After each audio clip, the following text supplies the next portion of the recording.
melihat Ummu Darda dalam keadaan kurang layak. Dalam keadaan apa, Bu?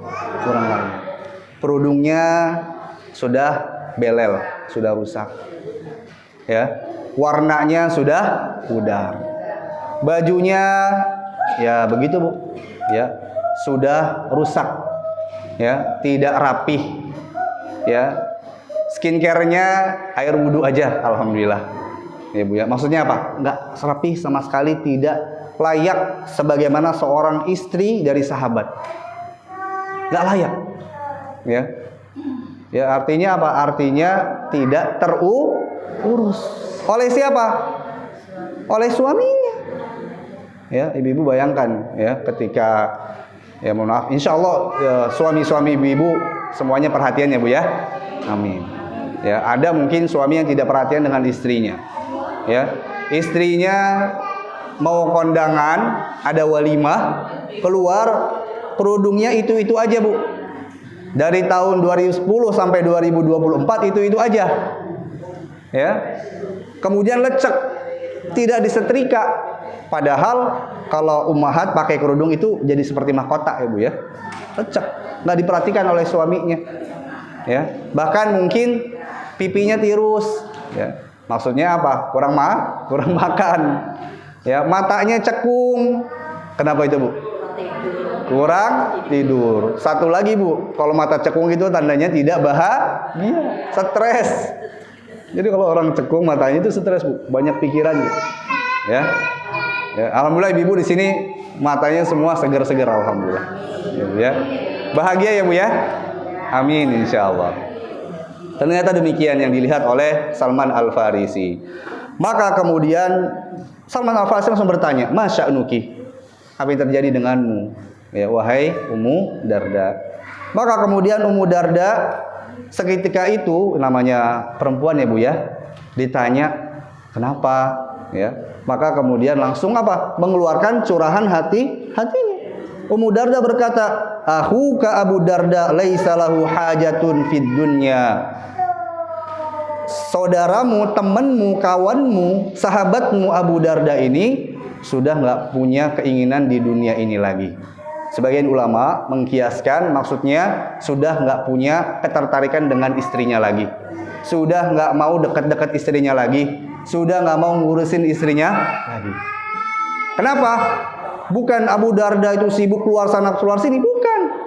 Ternyata karena Abu Darda sibuk ibadah. Subhanallah. Ya. Maka kemudian setelah mendengar apa yang dikeluhkan oleh Ummu Darda, datanglah Abu Darda. Ya, kalau zaman sekarang sudah ada WhatsApp ya, di WhatsApp. Kalau zaman dulu enggak, tiba-tiba datang Abu Darda. Dan Salman Al-Farisi belum masuk ke rumah karena kan tidak ada suaminya. Maka kemudian setelah datang Abu Darda, dipersilahkan masuk, duduk. Ummu Darda sudah masuk ke kamarnya. Maka kemudian Abu Darda membuatkan makanan untuk dia. Untuk siapa? Salman Al-Farisi. Karena tadi apa, Bu? Hukum menjamu tamu apa? Wajib, perintah. Ya. Nah, kita lihat di sini. Salman Al-Farisi tamunya siapa, Bu? Tamunya suaminya atau istrinya? Suaminya. Maka ini ada adab, Bu. Kalau teman-teman dari suami kita yang melayani datang ke tempat meja untuk dikasih suguhan siapa? Suaminya. Yang bikinin nggak apa-apa, istri di belakang bikin teh, bikin apa, tapi nanti yang menyuguhkan siapa? Suami. Itu sunnahnya. Tapi kalau yang datang tamunya istri atau temannya istri, teman-teman ibu-ibu, ya, yang menyuguhkan siapa? Ibu-ibu, istri. Jelas, Bu? Biar tidak terjadi fitnah. Ya, Bu ya. Nanti kalau teman suami kita, ibu-ibu yang nyuguhin, apalagi ibu-ibu dandan dulu nih. Nah, repot nanti, Bu. Ya, repot nanti bisa terjadi fitnah. Jelas, Ibu? Baik, ini diantara pelajaran adabnya. Nah, setelah dibuatkan makanan, disuguhkan fason atau aman.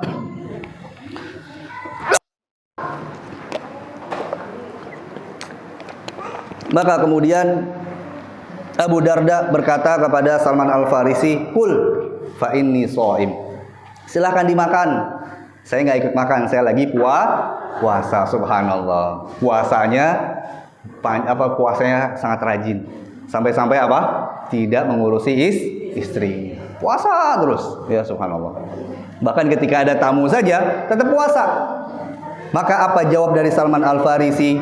Qala ma ana bi akilin hatta ta'kul. Saya nggak mau makan, saya tidak akan makan sampai engkau juga makan sama saya. Artinya disuruh apa, Bu? Kan tadi lagi puasa. Disuruh apa? Membatalkan puasa. Puasanya sunnah bukan wajib. Nah, ini ada salah satu hukum fikih. Kalau kita sedang puasa sunnah, lalu ada tamu, sebagai ya bentuk ya penghormatan ataupun kita menjamu tamu, kita boleh membatalkan puasa kita. Tetapi kalau tamunya mengizinkan, boleh. Tetapi sebagian ulama mengatakan adabnya kita juga ikut makan. Nggak enak, Bu. Di satu meja, tamunya lagi makan, kita diem. Kira-kira tamunya gimana makannya, Bu? Mau nambah nggak enak. Taruh kalau buka puasa nggak dapat ya, dan seterusnya. Nggak enak. Tapi kalau makan bersama, subhanallah, enak makannya. Ya, dipuji ini masakan istrinya enak nih apa dan seterusnya, subhanallah. Ini adab, Bu. Jadi kalau kita sedang puasa sunnah boleh membatalkan puasa. Sebagai apa? Sebagai sikap kita mendahulukan yang wajib dari yang sunnah. Taib. Kemudian falamma kana lail. Jadi Salman Al-Farisi ya tadi sudah mulai menegur pertama. Puasanya suruh batalkan, ikut makan. Setelah itu Salman Al-Farisi minta izin untuk menginap suatu malam di rumah Abu Darda, ya. Menginaplah mereka, bermalamlah. Falamma kana al-lailu dhahabu Darda yaqumu faqala lahu nam fanama. Tiba-tiba belum lama tidur, ya. Kira-kira kalau di awal malam itu, Ibu tahu malam, permulaan malam itu jam berapa, Bu? Permulaan malam jam berapa, Bu? Waktu Isya itu permulaan malam. Kemudian kalau akhir malam itu kapan, Bu? Akhir malam itu kapan? Pada fajar pertama. Pada fajar pertama itu mulai akhir malam. Ya, karena fajar kedua itu sholat subuh, adzan subuh. Nah, malam itu dibagi jadi 3. Ada awal malam, tengah malam, dan akhir malam. Jelas, Bu ya? Kalau kita disunahkan tahajud itu di mana? Di akhir malam atau sepertiga dari akhir malam sunnahnya, ya. Nah, Abu Darda baru awal malam, ya jam 9 lah, sudah mau bangun sholat tahajud. Baru tidur setengah jam, 1 jam langsung bangun mau sholat tahajud. Karena tadi apa? Saking giatnya ibadah, ya. Maka apa yang dilakukan oleh Salman Al-Farisi? 6, tidur. Jangan sholat, tidur. Ya, tidur dulu. Kemudian fanama. Tsumma dhahaba yakum. Kemudian berapa lama kemudian bangun lagi Abu Darda. Oh, udah nih, udah tengah malam, mau sholat. Apa kata Salman Al-Farisi? Tidur, jangan. Ya, nanti. Kemudian falamma kana min akhiril lail, ketika sudah sampai pada sepertiga akhir malam, barulah kemudian Salman Al-Farisi mau ya diajak sholat malam bersama dengan Abu Darda. Sholatnya berjamaah. Dan sebagian ulama mengatakan sholat qiyamul lail tahajud itu boleh berjamaah, tapi nggak sering-sering. Ya, ibu-ibu dengan suami boleh berjamaah, tapi nggak selalu harus. Kadang sendiri-sendiri lebih baik. Ya, Bu ya, kadang mungkin ibu-ibu kan kalau tahajud berapa rakaat, Bu? Ya, berapa? 2 rakaat, 1 witir. Masya Allah. Ya, 1 rakaatnya baca 1 halaman, Ibu ya. 1 rakaatnya baca 1 juz, Bu. Oh enggak. Kalau dalam riwayat yang lain itu ada sahabat Abdullah bin Mas'ud, saking lamanya Nabi SAW sholat, jadi ketika sholat qiyamul lail bersama Nabi SAW, mulai baca Alif Lam Mim Dzalikal Kitabul La Raiba Fihi Hudal lil Muttaqin. Surat apa itu, Bu? Al-Baqarah. Pas mulai Al-Baqarah, kata Abdullah bin Mas'ud, ya, wah paling ntar di ayat 50 ruku nih. Tahu-tahu sampai tengah Al-Baqarah nggak berhenti. Sampai akhir Al-Baqarah juga nggak berhenti. Kayaknya sampai akhir Al-Baqarah selesai. Nyata nggak? Nabi SAW melanjutkan ke surat apa? Dalam riwayat itu ke surat An-Nisa. Surat An-Nisa. Setelah surat selesai An-Nisa, balik ke surat Ali Imran. Subhanallah. Itu 1 rakaat.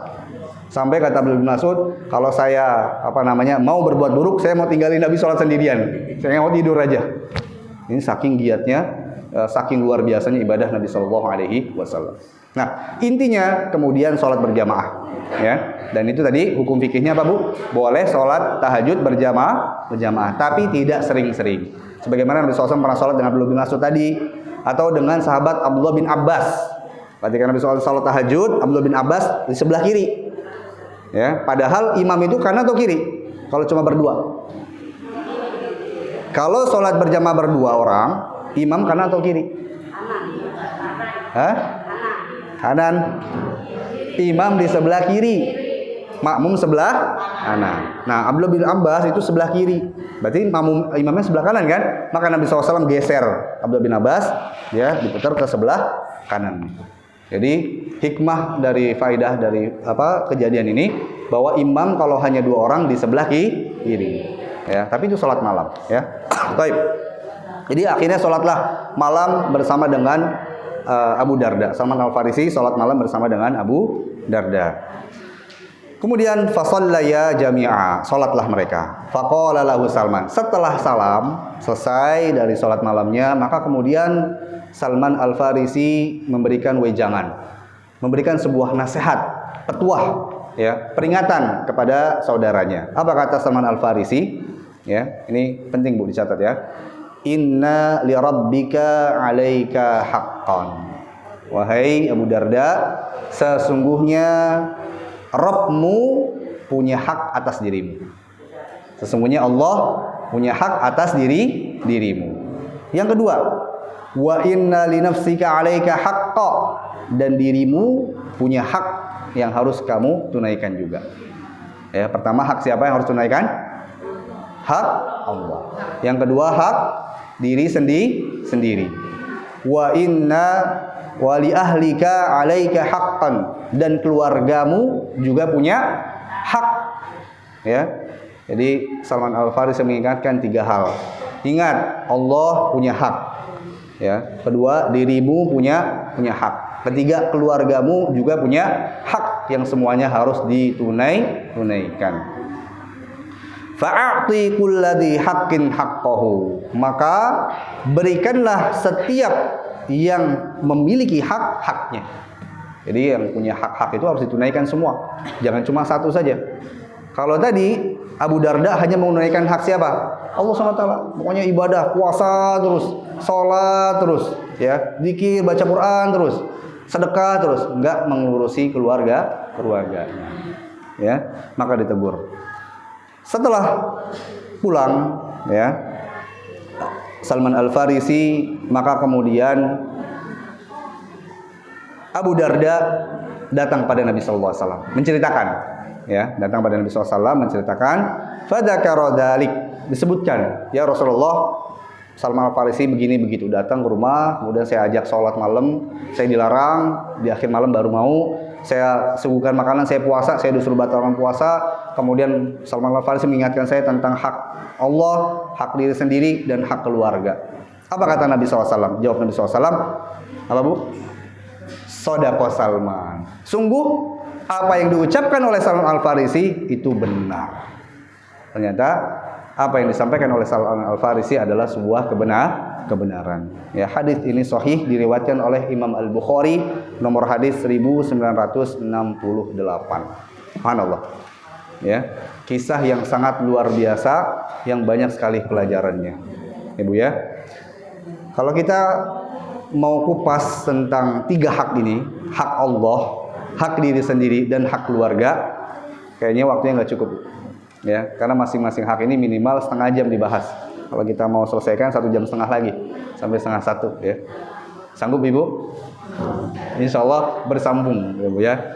Akan tetapi paling tidak secara garis besar bisa kita jelaskan sekarang tentang hak Allah Subhanahu wa Ta'ala.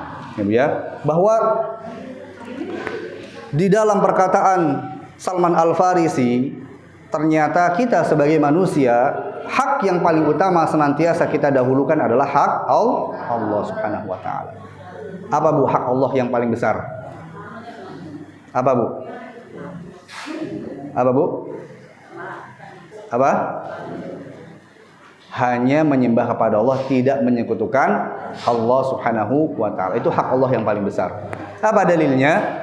Suatu ketika Mu'adz bin Jabal radhiyallahu ta'ala pernah ditanya oleh Nabi SAW, atadri ma haqqul ibadi 'ala Allah? Atadri ma haqqullahi 'alal ibadi wa ma haqqul ibadi 'ala Allah? Apakah engkau tahu wahai Mu'adz bin Jabal, apa hak Allah atas hambanya dan apa hak hamba atas Allah Subhanahu wa taala? Kata Mu'adz bin Jabal, Allah wa rasuluhu a'lam. Allah dan Rasulnya yang lebih mengetahui. Maka Nabi SAW kemudian jelaskan, haqqullahi 'alal ibadi ayya'buduhu wa la yusyriku bihi syai'a. Hak Allah atas hambanya, manusia hamba-hambanya senantiasa beribadah Allah dan jangan berbuat syirik sedikit pun kepada Allah Subhanahu wa taala. Ya Bu ya. Bu tahu syirik Bu? Syirik Bu? Apa Bu?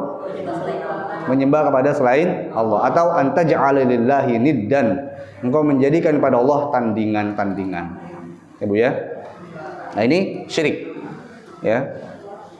Ini merupakan dosa yang besar. Ya. Kata Allah SWT, innallaha la yaghfiru an yushraka bihi wa yaghfiru ma duna dzalika liman yasha. Allah tidak mengampuni dosa syirik, tapi Allah mengampuni selain dosa syirik atas kehendak Allah Subhanahu wa taala. Ya. Banyak Bu syirik itu bentuknya. Ada dua macam syirik, ya. Paling tidak. Yang pertama syirik apa? Syirik kecil, yang kedua syirik besar, ya. Ada syirik kecil, ada syirik besar, ya. Kalau syirik kecil itu, ya contohnya yang paling ringan apa Bu? Apa? Riya. Kata Nabi SAW, akhwafu ma akhwafu alaikum asyirkul asghar ar-riya. Apa yang paling aku takutkan kepada kalian adalah syirik kecil, yaitu berbuat riya. Tahu riya Bu? Ya, kita ibadah tujuannya untuk manusia. Ya, habis ibu ngaji, ya, difoto, ya, kemudian dibikin status. Alhamdulillah bisa ngaji lagi. Ya. Alhamdulillah bisa baca Quran hari ini 1 juz. Ya. Alhamdulillah hari ini bisa sedekah 100.000. Masya Allah. Ya. Itu apa kira-kira tujuannya Bu? Biar dianggap solihah, biar dianggap dermawan, biar dianggap ya orang yang rajin ibadah. Ya, itu riya namanya. Hati-hati, itu termasuk syirik kecil. Atau ya percaya kepada benda-benda yang memiliki manfaat atau mudarat. Ya, ibu ya jalan kemudian lihat ada kucing hitam, biasanya apa Bu? Wah nanti ada musibah nih. Ya, hati-hati. Bahkan ya kalau kita di rumah ada kupu-kupu masuk, biasanya apa artinya Bu? Ada tamu, wah ada tamu datang nih. Ya padahal kupu-kupu itu masuk ya karena masuk aja gitu ya. Kejebak dia nggak bisa keluar misalnya. Ya. Padahal yang mendatangkan kupu-kupu tadi Allah Subhanahu wa taala. Kita lagi duduk atau lagi di dapur, tiba-tiba tangan kiri kita gatal Bu. Apa itu Bu? Wah nanti ada duitnya, ada rezeki nih, ada uang nih, saya mau dapat uang nih. Padahal yang memberikan rezeki, yang menahan rezeki siapa? Allah SWT. Bukan tangan gatal ya. Ada orang tangannya gatal-gatal, badannya gatal-gatal nggak dapat uang juga. Ya. Itu namanya klinik, percaya kepada benda-benda tertentu.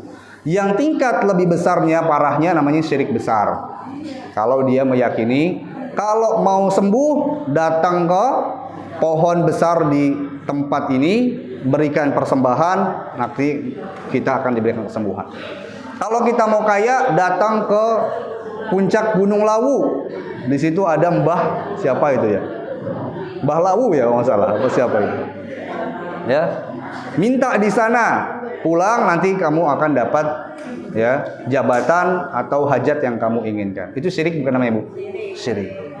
Ya, padahal yang mendatangkan manfaat dan mudarat semuanya Allah Subhanahu wa taala. Maka mintanya hanya minta kepada Allah Subhanahu wa taala. Kan kita baca 17 kali sehari ya Bu ya.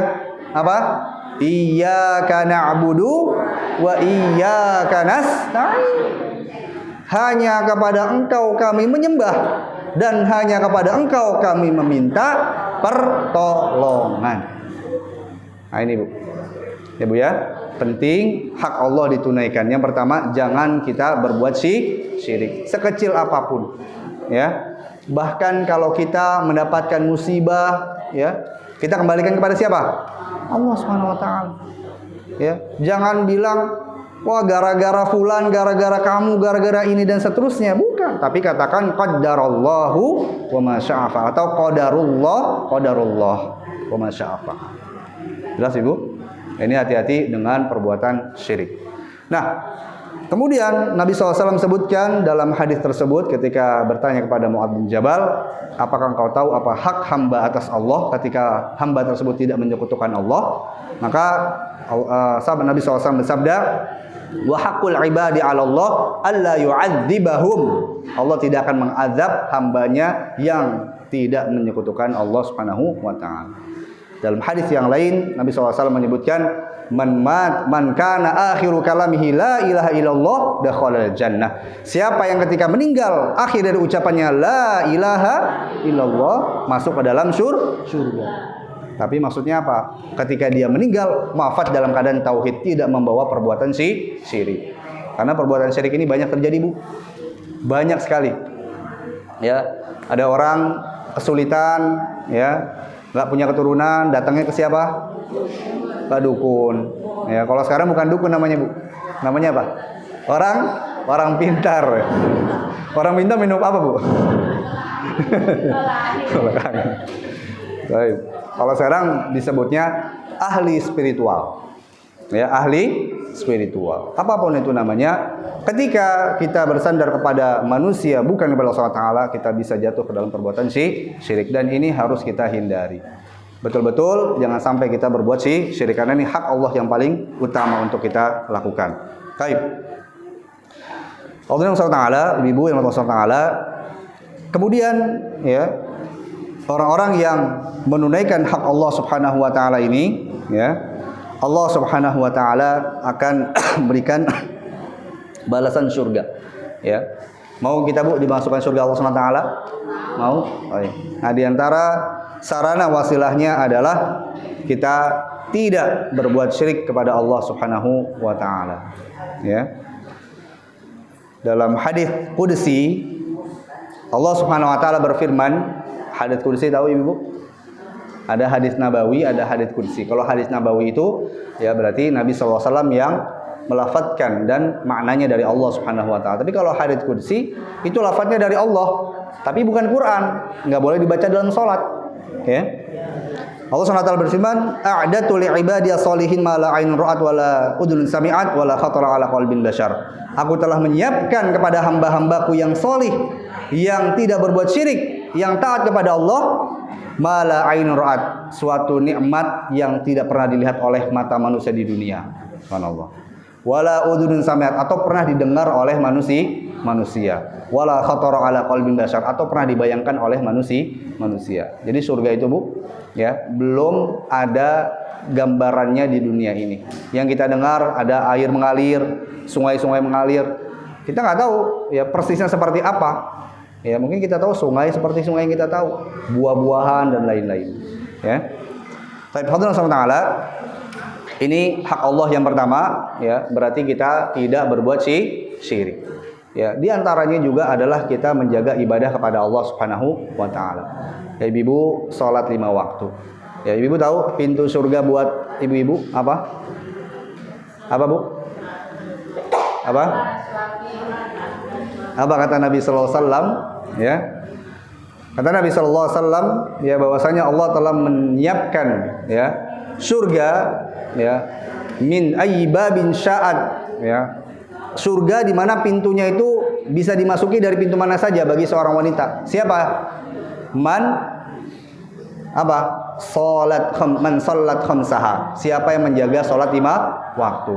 Wa shamat syahruha, dan siapa yang berpuasa di bulan Ramadan. Wa ata'at zaujaha, dan taat kepada suami. Taat kepada suami. Ya. Ternyata pintu masuk surga ibu-ibu tuh sebenarnya mudah. Cuma sholat 5 waktu. Mudah atau gampang, Bu? Mudah atau gampang, Bu? Mudah atau sulit, Bu? Ya. Kalau ibu-ibu sekarang di sini alhamdulillah mudah. Insya Allah mudah, ya, Bu, ya. Tapi kalau ada ibu-ibu anaknya 5, anaknya 6, masih kecil-kecil, baru mau sholat yang paling kecil nangis, baru ya ditenangin, yang gede dikit nangis berantem, Belum lagi nanti yang pertama mau minta ini dan seterusnya. Kira-kira jadi nggak sholatnya itu, Bu? Mundur sampai hampir habis waktu. Begitu, ya, banyak urusannya. Ya apalagi kalau dibilang ibu sibuk atau enggak, Bu? Kira-kira. Kalau dibilang nggak sibuk, tapi kalau di rumah luar biasa. Ada aja yang diurusin, ya Bu ya. Banyak urusannya. Jadi ibu itu sebenarnya sibuk, ya. Nah itulah menjaga sholat 5 waktu. Ketika mendengar adzan langsung sholat, Bu. Ya, jaga kekhusyuannya, jaga tata cara sholatnya, jaga bacaan sholatnya. Baik. Kemudian wasomat syahroha, berpuasa di bulan Ramadan. Ya, kalau misalkan ada yang punya anak misalkan 3 saja, Bu. Tahun pertama nggak puasa Ramadan karena sedang hamil.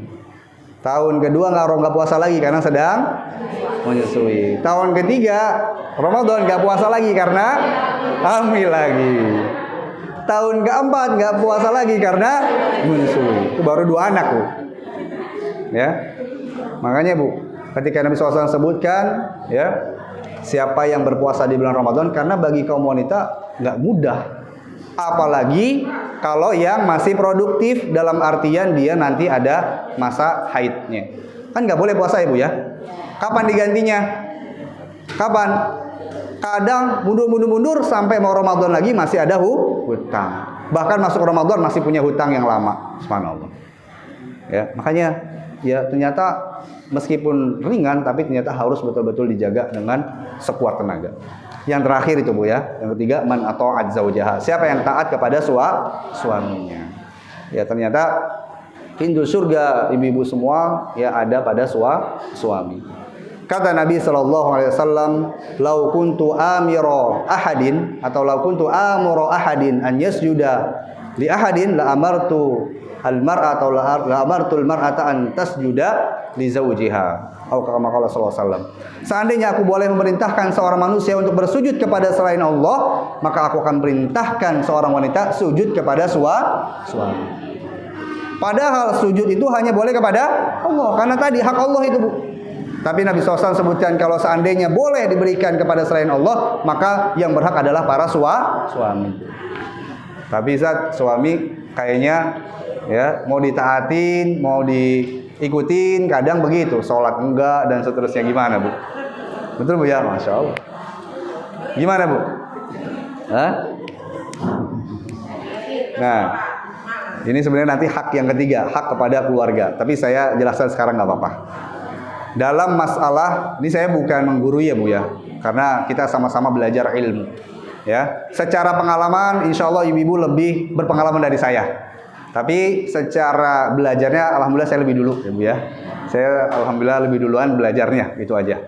Nanti insya Allah ibu belajar setelah ini dan bisa kemudian mempraktekkan. Ada 2 kaidah yang perlu kita pelajari, pahami dalam masalah suami, hak suami dan hak istri. Ya. Hak istri bagi suami ya dalam ya surah An-Nisa ya ayat 19 ya Allah Subhanahu wa taala sebutkan ya ar-rijalu qawwamuna 'alan an-nisa ya. Afwan, ayat 34. Dalam surat An-Nisa ayat 34 Allah berfirman ar-rijalu qawwamuna 'alan nisa ya. Bahwa kaum laki-laki itu sebagai pemimpin kaum wanita.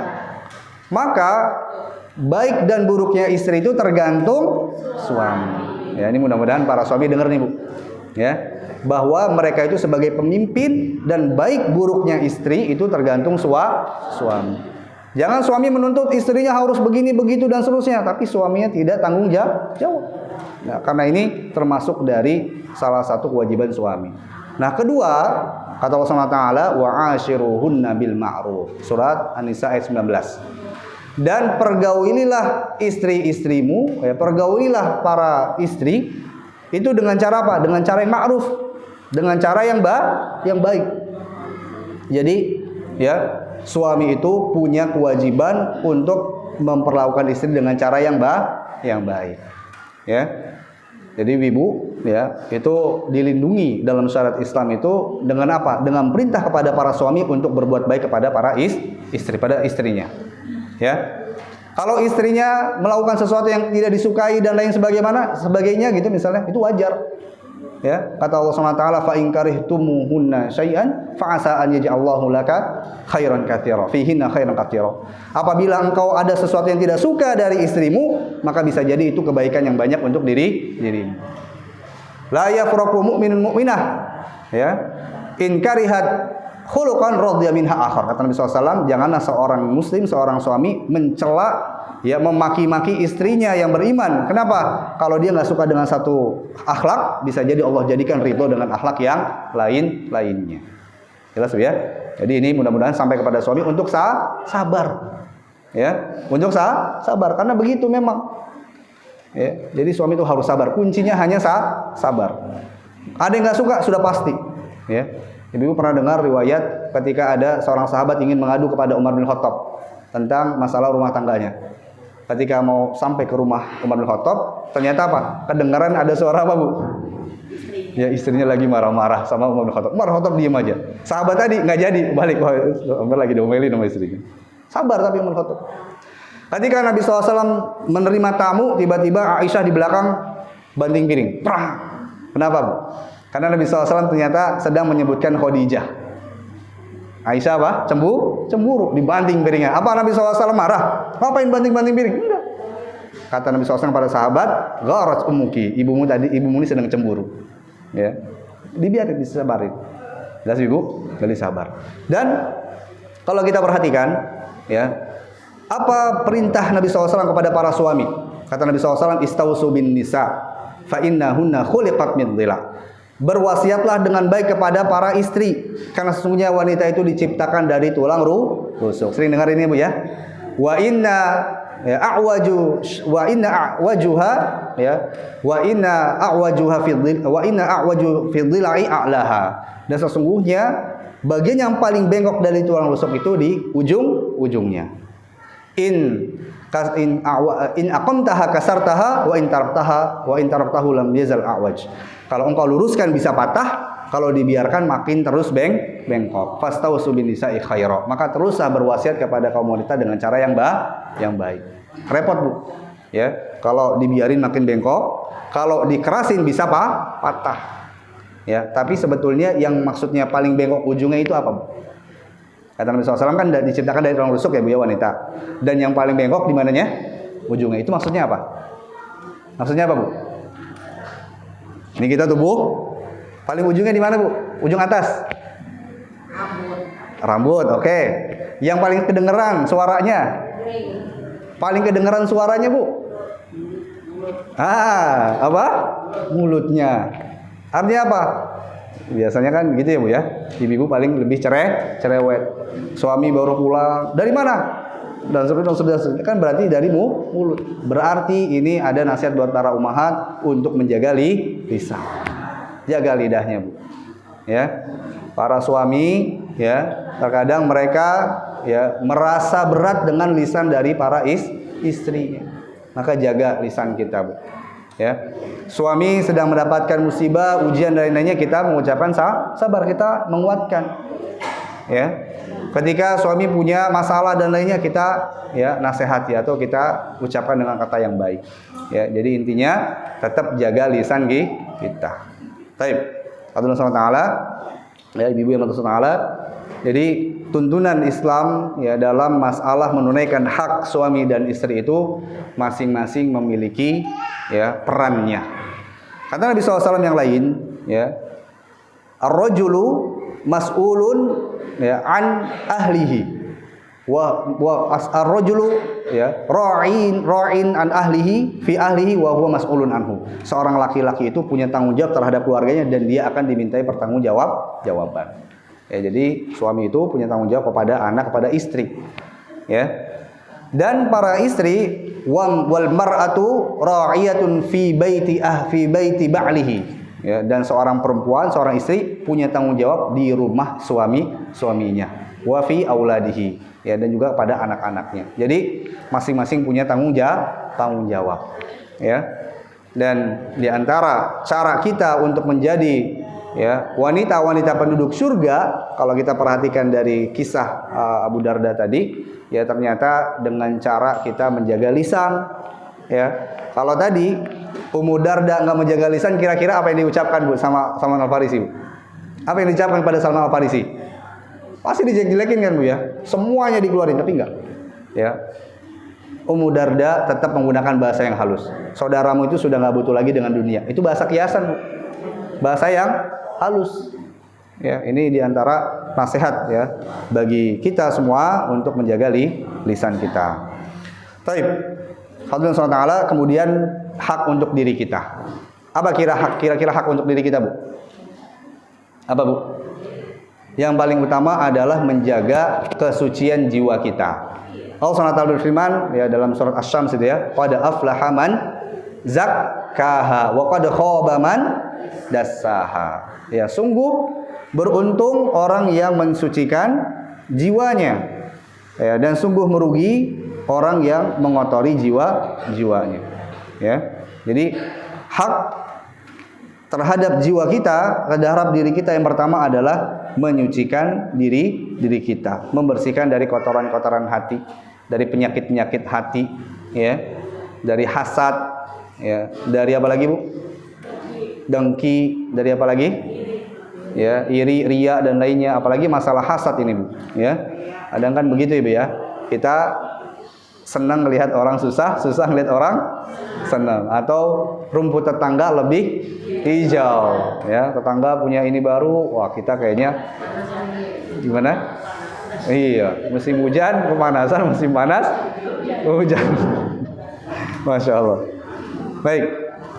Kedua, senantiasa memuhasabah diri kita. Itu hak dari diri kita, dimuhasabah. Ya, muhasabah yang paling baik itu sebelum ibu tidur. Di malam hari, tidur itu kan saudara kematian ya Bu ya. Kalau kita mau tidur, ingat Bu, hari ini kita sudah apa saja yang lakukan. Muhasabah. Ya. Allah berfirman dalam surat Al-Hasyr ayat 18, ya ayyuhalladzina amanu taqullaha wal tanzur nafsum ma qaddamat lighad. Wahai orang beriman, bertakwalah pada Allah dan lihat apa yang akan kita hadapi di hari esok, maksudnya di hari kiamat, setelah kita meninggal dan lain sebagainya. Jadi kita muhasabah. Kemudian yang ketiga adalah menjaga diri kita ya dengan baik. Tubuh ini adalah nikmat dari Allah. Wa fi anfusikum afala tubsiru, dan pada dirimu tidakkah kalian melihat? Ya, ada banyak nikmat dalam tubuh kita jaga.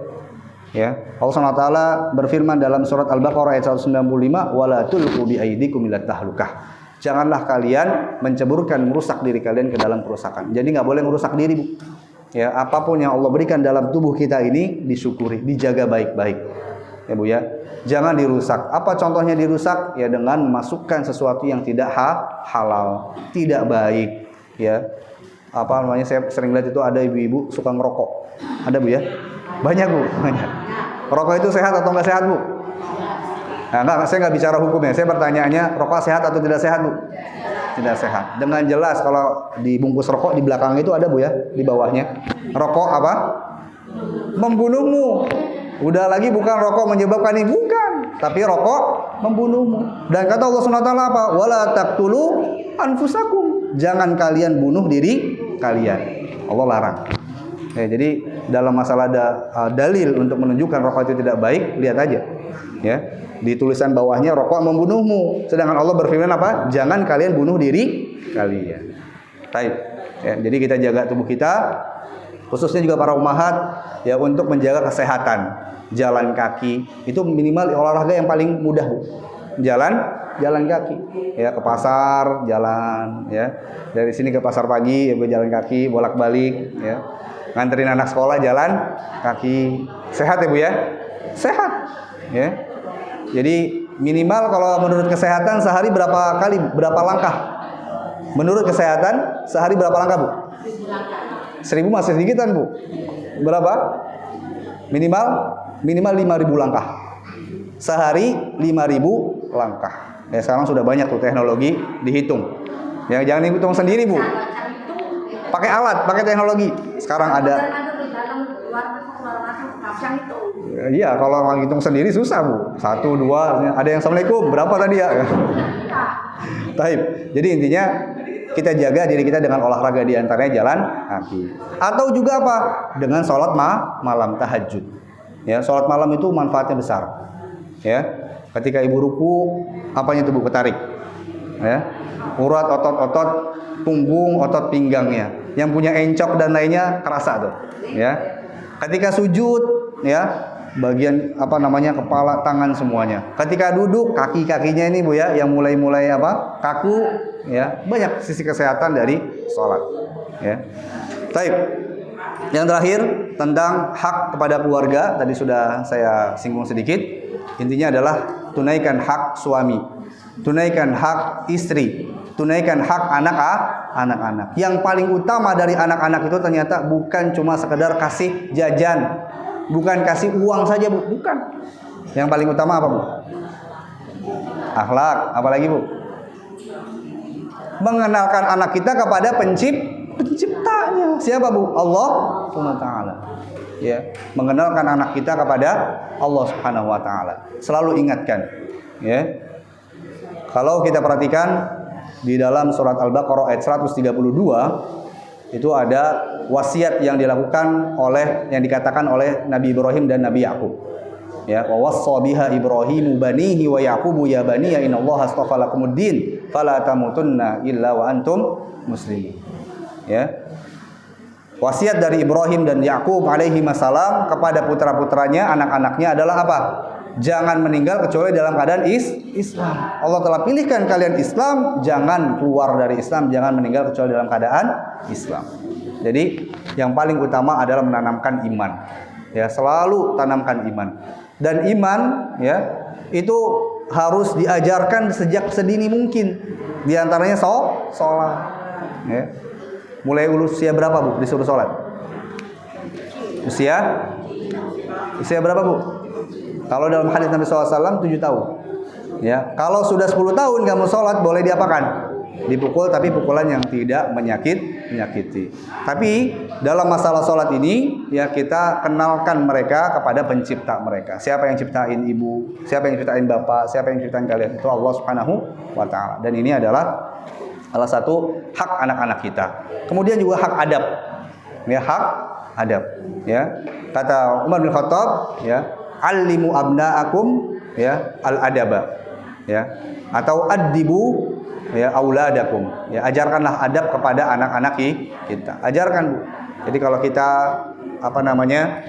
bawa anak-anak kita, kasih tahu gimana cara berbicara kepada orang lebih tua. Bagaimana kalau bertemu dengan saudara, bagaimana kalau dengan guru dan lain sebagainya. Ya, maka ini adalah bagaimana kita menunaikan hak keluarga. Ya. Baik, umat Allah Taala, dari hadis ini kita bisa mengambil pelajaran begitu banyak, ya. Dari sisi adab, dari fikih, ya, dari hak-hak manusia, ya. Kalau ya umahat ingin mendalami lagi atau ingin membaca ayat yang berkaitan dengan hak-hak, itu ada dalam surat An-Nisa ayat 36. Ayat apa? Surat An-Nisa ayat 36. Ya, itu ayat tentang hak-hak yang harus ditunaikan. Semuanya ada di situ. Hak yang pertama Allah, kemudian ya orang tua dan lain sebagainya. Wallahu ta'ala shawab. Ya, umat Allah, mungkin ini yang bisa saya sampaikan pada kesempatan siang hari ini. Ya, mungkin ada satu pertanyaan, boleh ditanyakan. Kalau ada yang kurang jelas, silakan Ibu-ibu. Ada yang bertanyakan? Silakan. Jelas insyaallah? Oh ya, silakan. Waalaikumsalam.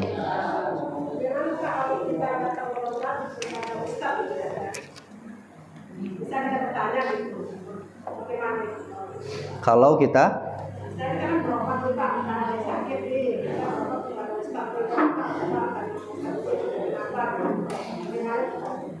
Taib, yang dimaksud Ustadz itu dalam bahasa Indonesia artinya apa Bu?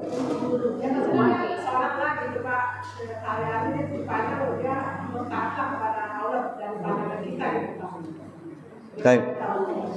Taib. Kalau terkait dengan masalah penyakit atau permasalahan kesehatan, tentu kepada ahlinya. Siapa ahlinya? Dokter. Fas'alu ahla dzikri in kuntum la ta'lamun. Tanya kepada ahlinya. Masalah kesehatan fisik ya ke dokter. Ya. Kalau para ustadz ataupun ahli ibadah, ahli ilmu, ya, mereka kita tanya ilmunya. Ya, kita tanya ilmu agamanya. Ya, atau kita boleh meminta mereka doakan kita. Nah, mungkin itu yang dimaksud. Ya, Bu ya. kita memintakan mereka agar mendoakan kita, atau dengan cara melakukan ruqyah. Kalau melakukan ruqyah ini disyariatkan, ya Bu ya, dengan cara apa? Dengan bacaan ayat Quran, ya, dengan sarana yang dibolehkan dalam Islam, misalkan air, ya, airnya diruqyah kemudian diminumkan, ya, atau dengan 7 lembar bidara, daun bidara dicampur, dilumatkan di air, lalu dibacakan ayat-ayat ruqyah, lalu diminumkan, itu boleh. Tetapi kalau minta di terawang, misalkan kemudian yang dianggap ustadz tadi melihat, wah, ada aura negatif, ada yang tidak suka sama ibu, saya lihat di belakang itu ada yang gelap misalnya, ada aura gelap misalnya, sebelah situ ada yang putih dan seterusnya, itu bukan lagi ruqyah syariah, tapi itu sudah meminta pertolongan, bantuan dari jin juga. Ya, jadi jin melawan jin dan tidak boleh. Jadi kalau ruqyah syariah itu Bu, intinya, cirinya seorang yang meruqyah itu tidak tahu, tidak bisa melihat. Jadi kalau dia masuk rumah lihat, wah, di sebelah situ ada, itu sudah bukan ruqyah syariah. Ruqyah syariah tidak bisa melihat. Baik, insyaallah. Baik, cukup Ibu-ibu? Jelas insyaallah? Mudah-mudahan apa yang kita sampaikan pada kesempatan siang hari ini bisa difahami dan bermanfaat kepada kita semua, dan tentunya kita minta pada Allah Subhanahu wa taala agar diberikan ilmu yang bermanfaat, ilmu yang bisa dipahami, ilmu yang bisa kita amalkan dalam kehidupan sehari-hari, dan ilmu yang bisa kita ajarkan kepada keluarga dan orang terdekat kita. Amin ya rabbal alamin. Kita tutup dengan doa kafaratul majlis. Subhanakallahumma wa bihamdika asyhadu an la ilaha illa anta astaghfiruka wa atubu ilaik. Wallahu taala misal, kurang bisa maaf. Wassalamualaikum warahmatullahi wabarakatuh.